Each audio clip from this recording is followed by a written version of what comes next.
Olá, meu amigo. Olá, Guarda Municipal. Olá, agentes de trânsito. Você está numa palestra destinada a vocês. Nós vamos falar agora do Plano Nacional de Redução de Lesão e Mortes no Trânsito, voltada para o município. É um plano nacional que a União deve cumprir, Estado deve cumprir e os municípios devem cumprir. Mas antes a gente enfrentar o tema e enfrentar as dificuldades municipais, eu gostaria de me apresentar. Meu nome é Leandro Macedo, fui agente de trânsito quase 20 anos na Polícia Rodoviária Federal, sou membro da Câmara Temática de Educação para o Trânsito, CTEDUC/CONTRAN. Bem,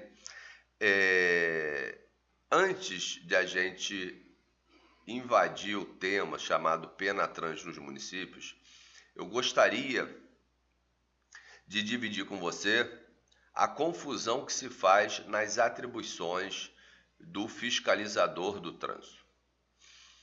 É importante você saber que você que é servidor público, você que é servidor do interesse público, você é servidor do interesse do povo. Então você não sai para a via para fiscalizar atendendo aos seus interesses. O interesse do povo, ele é mostrado para você através das ações do seu contratante, do município. Então, sempre que você sai para fiscalizar, é importante você ter uma ordem de missão dada pelo seu chefe, que vai te dizer que tipo de infração você deve fiscalizar e quais são os pontos críticos da sua territorialidade que pede aquela fiscalização. Então é muito importante a gente ter esse bate-papo inicial para que a gente possa avançar no tema. Walter, coloca a telinha aí, por favor, que a gente vai começar a passar os slides. Eu vou tentar não me alongar muito para que o tema fique prazeroso para você. Bem, então a tela inicial está aí, painel Penatrans nos municípios. E a introdução seria as demandas internacionais e a demanda nacional. Da onde surge um plano, um planejamento de 10 anos para que você reduza os índices de acidentes de trânsito. Olha, primeiro, em 2009, em Moscou, teve a Conferência Mundial de Segurança Viária, lá em Moscou, a denominação era Tempo de Agir, e ali se convencionou que no mundo todo, que tinha cerca de 1,3 bilhões de acidentes ano, a ideia era, 1,3 milhão de acidentes anos, a ideia era reduzir os índices de acidente em 50%. O que se fez naquela época, fez-se a conta da década anterior e se projetou um valor para o ano de 2020. Então, quando chegasse no ano de 2020, deveria estar na metade desse valor projetado. E a gente não vai entrar em detalhes, mas foi superestimado, porque tinha muito acidente na década anterior, então superestimaram a quantidade de acidentes, então foi fácil cumprir o que foi programado ali na ONU. Bem, em Estocolmo, a gente teve no ano de 2020 uma outra Conferência Mundial de Segurança Viária e se convencionou reduzir em 50% da mesma forma os índices de acidente de trânsito entre 2021 e 2030. Agora, o cenário no Brasil ele é um pouco diferente. A gente tentou, imediatamente após esse mandamento da ONU, a gente tentou, através de um projeto de lei, eu acho que era o deputado Beto Albuquerque, e o projeto de lei ficou tramitando anos, até que no ano de 2018, a gente tentou pegar esse planejamento da ONU e internalizar, porque é legal você saber que o que é determinado numa conferência mundial, ela não é descumprimento obrigatório, tem um caráter sugestivo. E aí a gente quis criar a obrigatoriedade através de lei. E aí a gente conseguiu a lei 13.614 de 2018, está 2019 aí, mas é 2018, hoje regulamentada pela resolução 870 do CONTRAN de 2021. Acho que a lei é de 2018, tá bom? Vou confirmar aqui. Bem, e essa lei foi quem trouxe a obrigatoriedade do cumprimento dentro do território nacional. Evidente que uma lei voltada para a administração pública, ela precisa ser detalhada. Esse detalhamento do que cada um vai fazer, como fazer, está previsto na resolução 870 do CONTRAN.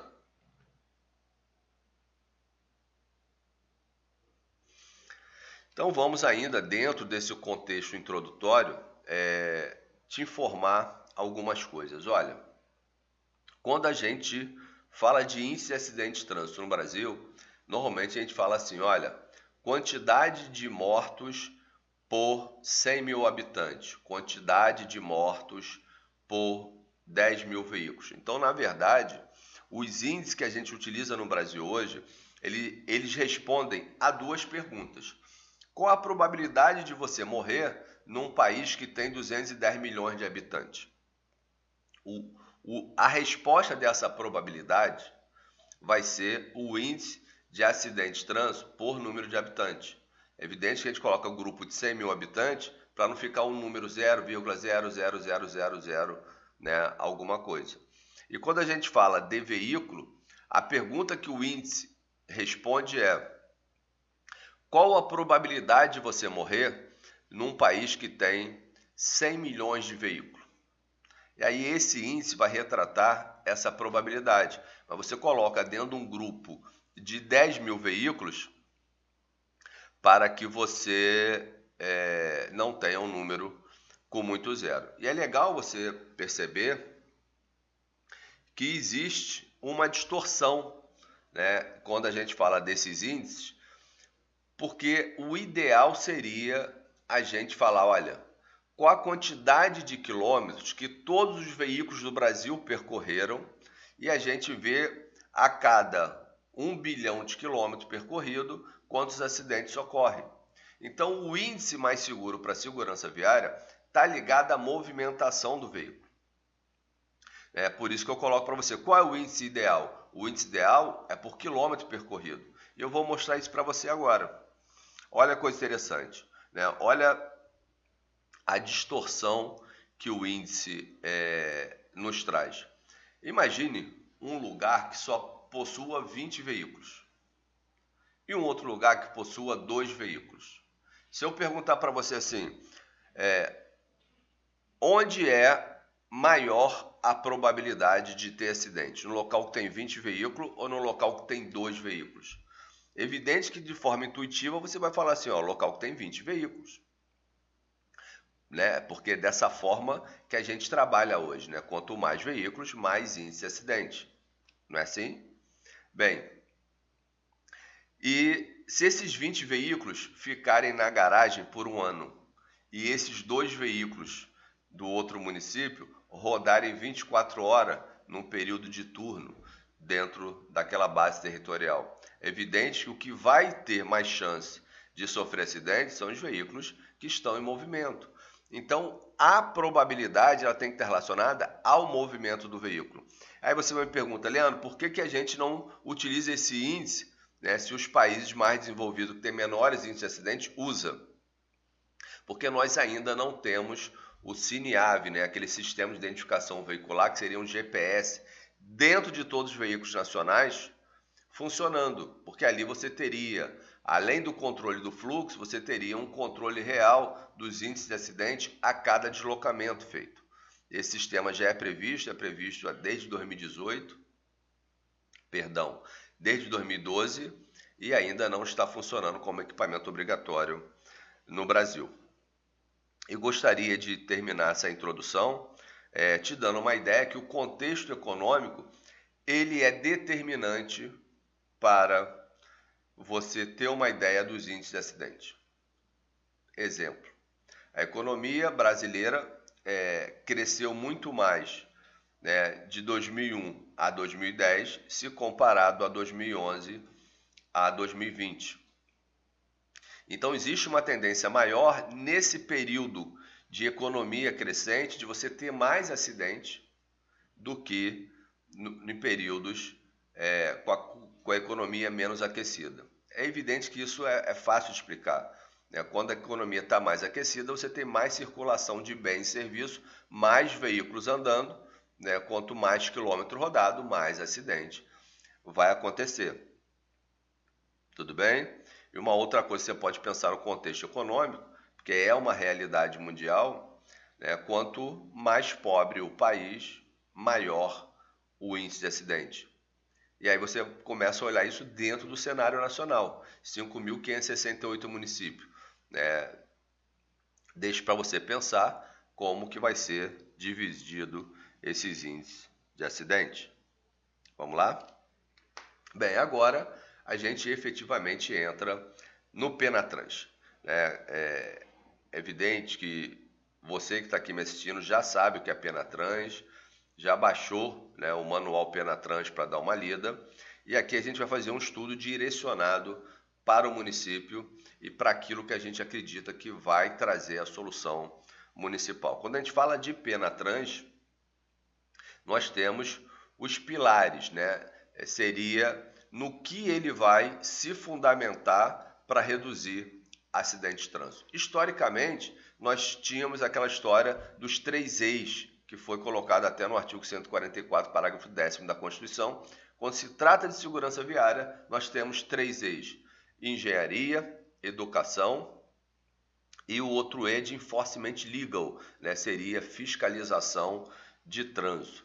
Então, se você tem fiscalização, tem engenharia, tem educação, nós temos automaticamente redução dos índices de acidente.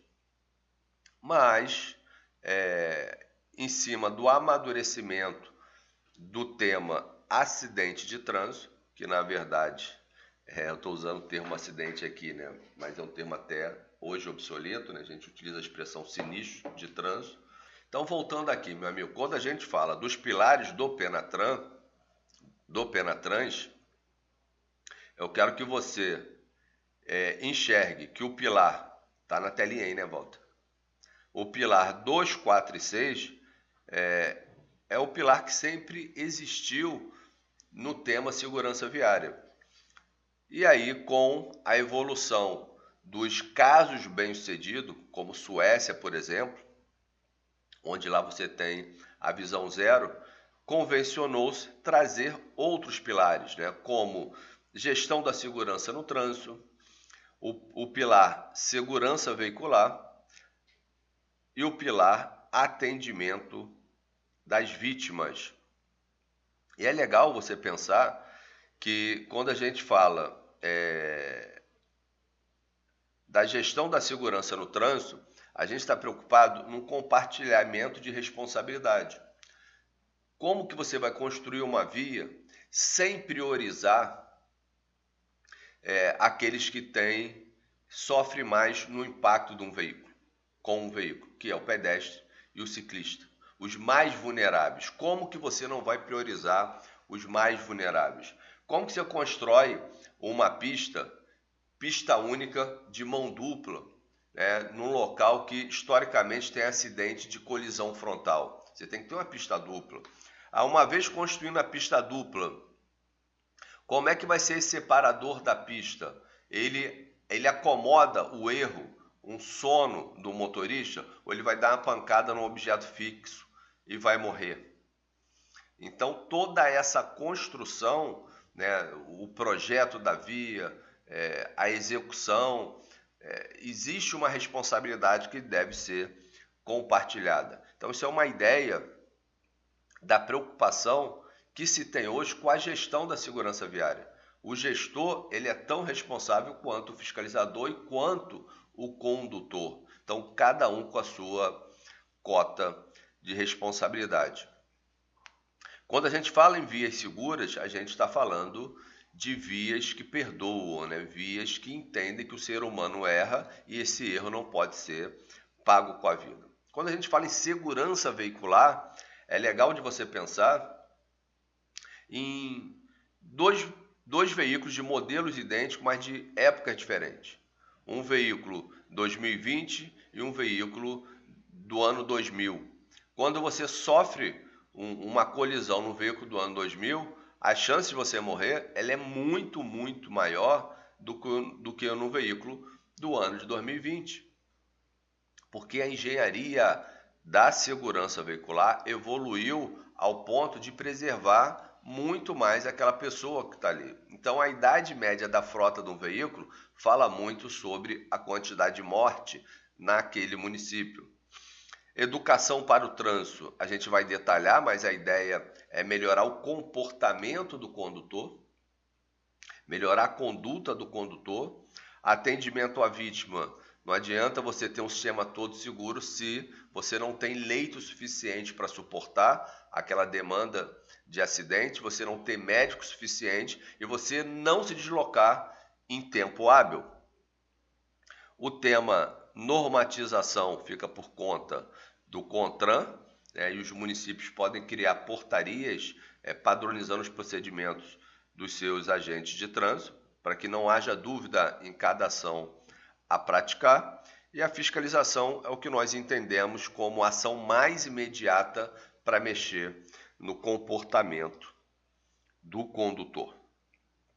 Bem, e aí, já direcionando essa nossa palestra, eu queria que você visse aqui que as causas de acidente de trânsito, 90% delas ocorrem por falha do condutor.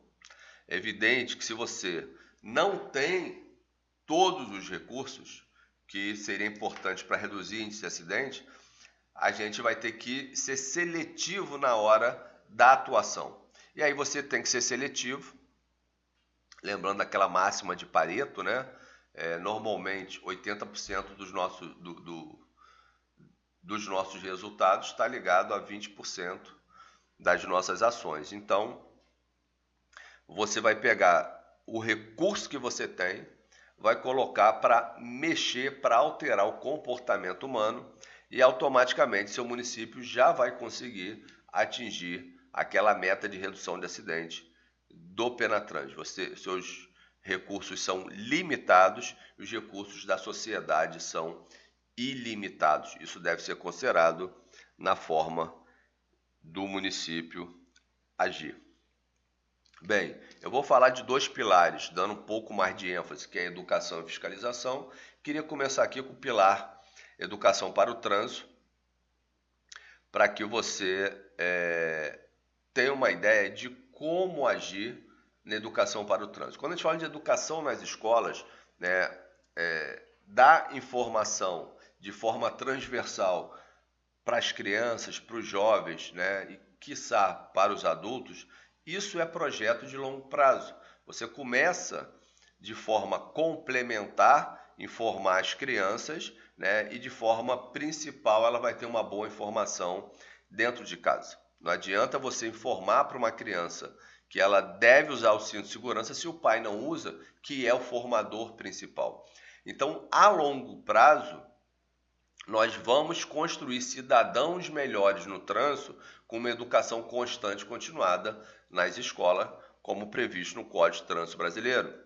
Nós temos aquela educação pontual no Centro de Formação de Condutor que vai nos fazer ser um condutor melhor.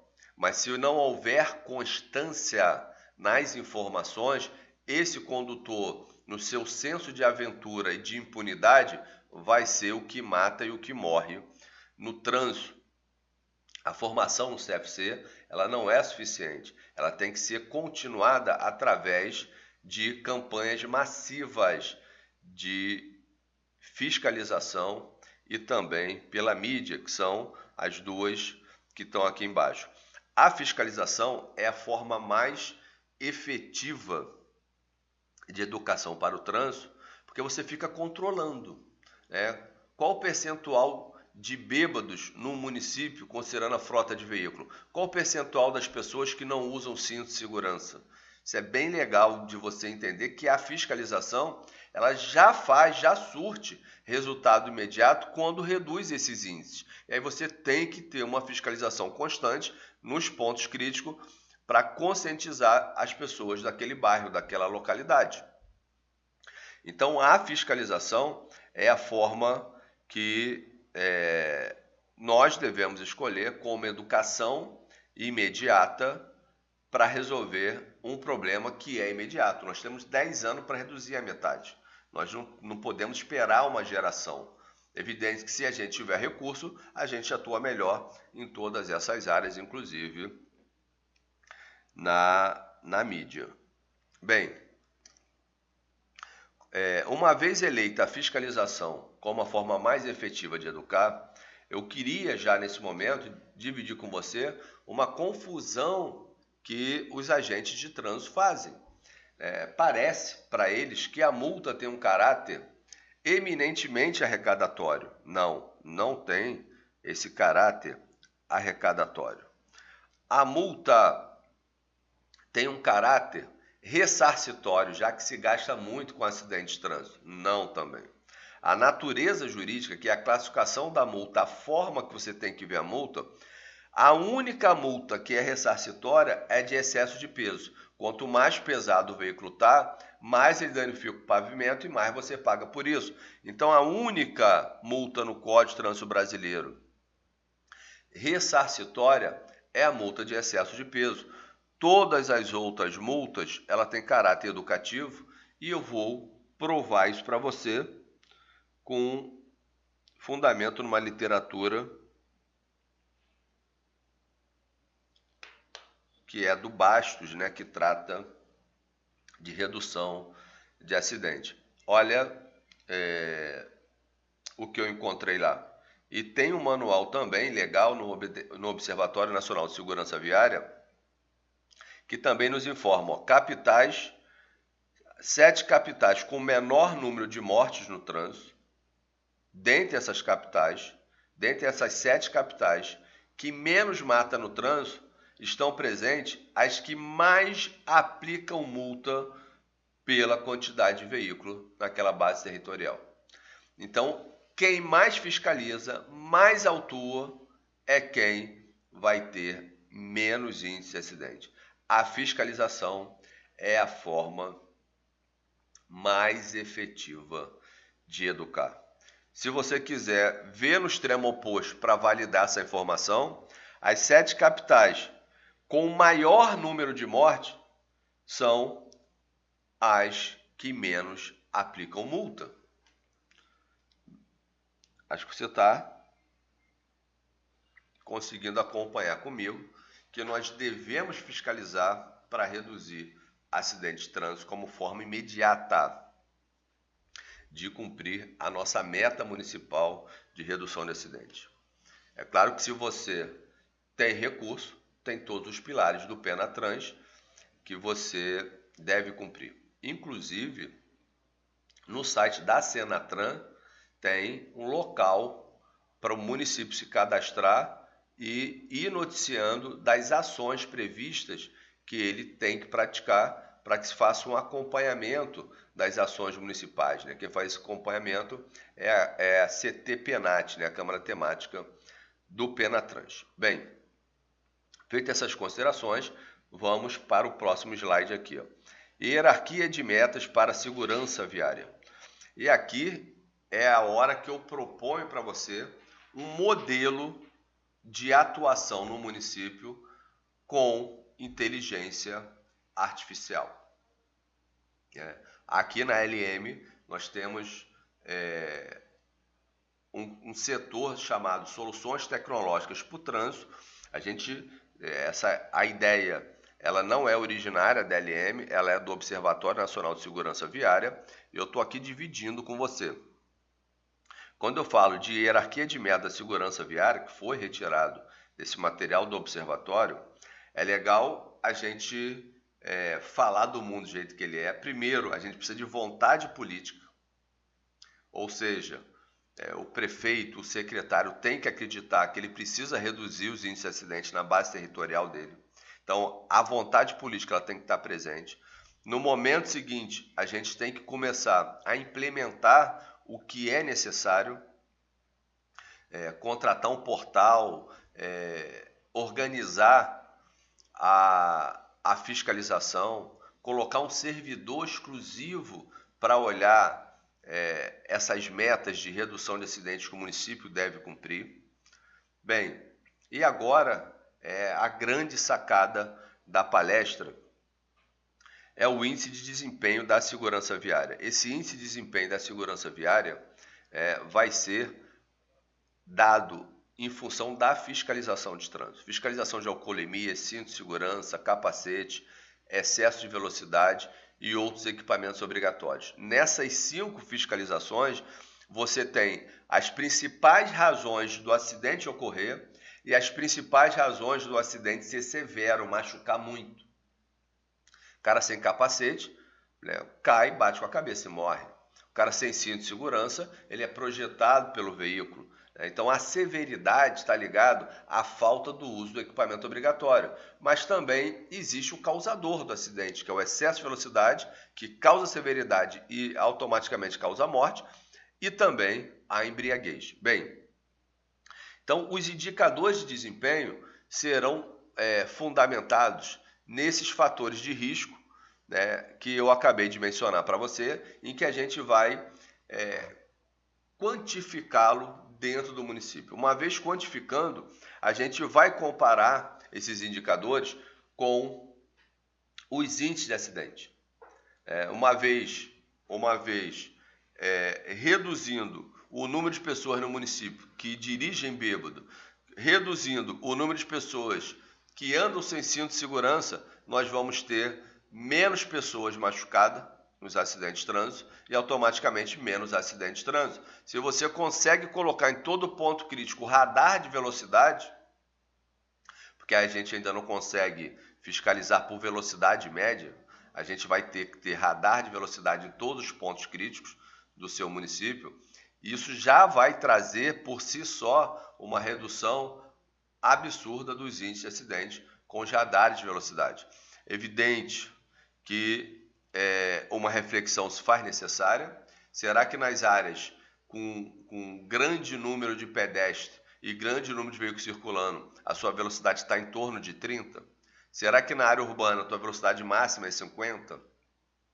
Porque quanto menor a velocidade, menos você atinge o vulnerável, que é o pedestre ciclista, que vai sofrer com aquele possível atropelamento. E você também tem vantagens no tempo de reação do condutor. Quando a velocidade é baixa, ele se desloca uma pequena distância. Bem, e por fim, uma vez coordenando fiscalização e índice de acidente, você vai ter menor custo social. Só ressaltando para você que o custo social nos acidentes de trânsito, sem considerar os transtornos psicológicos de perder uma pessoa, está em torno de 50 bilhões por ano. Bem, e aqui, já entrando no seu município, já entrando no projeto que está sendo apresentado aqui para você, eu queria que você tivesse uma ideia de clusterização e benchmark. O que seria clusterização? Se você tivesse numa mesa com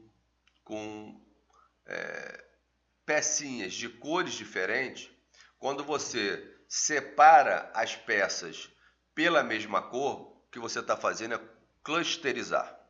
Você está separando os semelhantes. Isso chama-se clusterizar, é um termo da estatística. E a gente tem que fazer isso com os municípios, uma vez que a gente tem 5.568 municípios, cada um com uma realidade de índice de acidente, cada um com uma realidade de índice de frota e cada um com uma realidade econômico-social através do seu IDH. O Observatório Nacional de Segurança Viária já fez esse estudo e clusterizou em 81 tipos de município em condição, por hierarquia, de emergência na atuação. E aí é legal você clusterizar e olhar para o município que está no teu cluster, que é semelhante a você, e você fazer o benchmark. O que o número 1, né, em redução de acidentes fez que eu não estou fazendo? E aí surge a necessidade da cópia, como fiscalizar, como verificar os pontos críticos, enfim, isso é o chamado benchmark, né? A proposta que eu tenho para apresentar para vocês e que é muito interessante, nós estamos desenvolvendo um portal aqui na LM chamado LM Penatrans, em que ele vai pegar todas as informações das infrações de velocidade, todas as informações das autuações feitas no teu município, através de uma integração entre a nossa plataforma, os radares da tua localidade, a nossa plataforma e o talonário eletrônico, que nós também somos fornecedores desse talonário eletrônico, é o chamado LM Top. E aí, com essas informações, nós vamos ter os índices que devem ser controlados. Qual a quantidade de pessoas que andam com excesso de velocidade naquele município, considerando a frota de veículo? Qual a quantidade de pessoas que andam sem capacete, considerando a frota de veículo? Que andam bêbado, considerando a frota de veículo? Nós vamos pegar esses valores, nós vamos processar, junto com os índices de acidentes daquela localidade, e o sistema vai definir quais ações você deve praticar. Olha, tem uma ilustração aqui do sistema para você, assim, de forma bem simples, seria, claro, de uma forma bem simplificada, porque a ideia é fazer você entender, né? Você tem hoje o Renaest, que criou o chamado Antecipa, acompanhe na tela aí, olha, que criou o Antecipa, só escrever aqui que acho que vai te ajudar.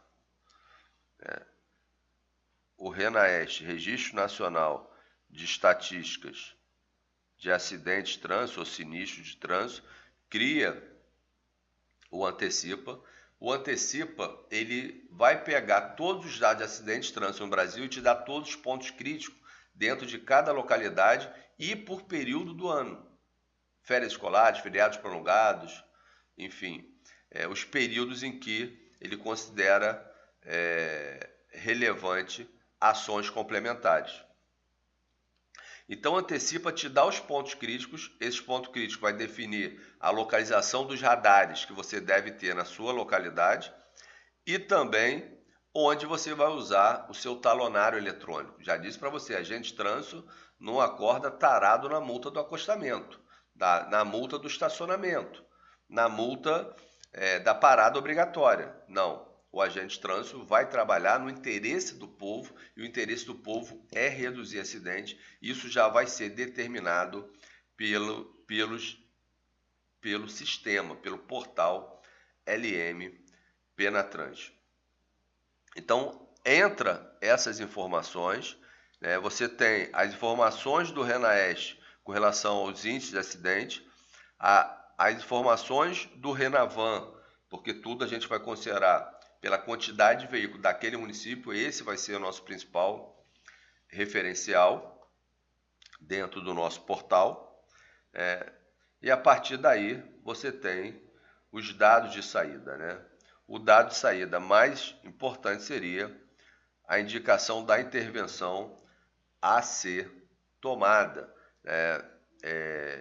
e as revisões contínuas que o sistema vai fazendo para ver se as ações elas estão realmente surtindo o efeito desejado.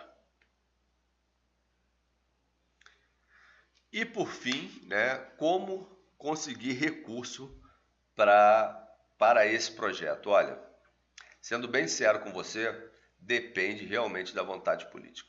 Existem previsões na nossa legislação, e aqui eu coloco para você o FUNSET, a CID Combustível, o DPVAT, eles têm função de ajudar na educação e na redução de acidentes, mas por questões de outras necessidades, contingenciamento, o poder público acaba não disponibilizando isso para os municípios utilizarem. Então, tem que ter previsão no orçamento de vocês para que seja realmente implementada um projeto de redução de acidente. Você não consegue contar com aqueles 5% da multa que constitui um Fundo Nacional de Redução de Acidente por conta de contingenciamento constante que o governo federal faz e ainda, né, ele consegue desvincular essa receita que obrigatoriamente deveria ser aplicada no trânsito. A CID de combustível é uma contribuição que incide sobre o combustível, mas ela ganha uma conotação política muito grande, que seria a redução do preço do combustível, não tributando com a CID, e acaba não chegando nos municípios um percentual expressivo que deve ser revertido na infraestrutura de transporte. O DPVAT, a gente está num período em que ele está sendo pago numa quantidade muito pequena, porque o valor que tinha guardado era suficiente para pagar os segurados, mas isso tem uma repercussão, porque metade dele ia para o nosso Sistema Único de Saúde, e agora não tem mais, e 5% dessa metade ia para a campanha de prevenção de acidente, que também não tem mais o recurso. Tudo bem? Obrigado se você me assistiu até aqui. Se precisar de qualquer coisa acerca do tema redução de acidente no seu município, eu vou deixar aqui o meu telefone pessoal. Eu sou o idealizador desse projeto e estou à disposição para eventuais palestras e para atendê-los. Meu telefone é prefixo 21 999 440659. Está aqui na telinha. Um abraço.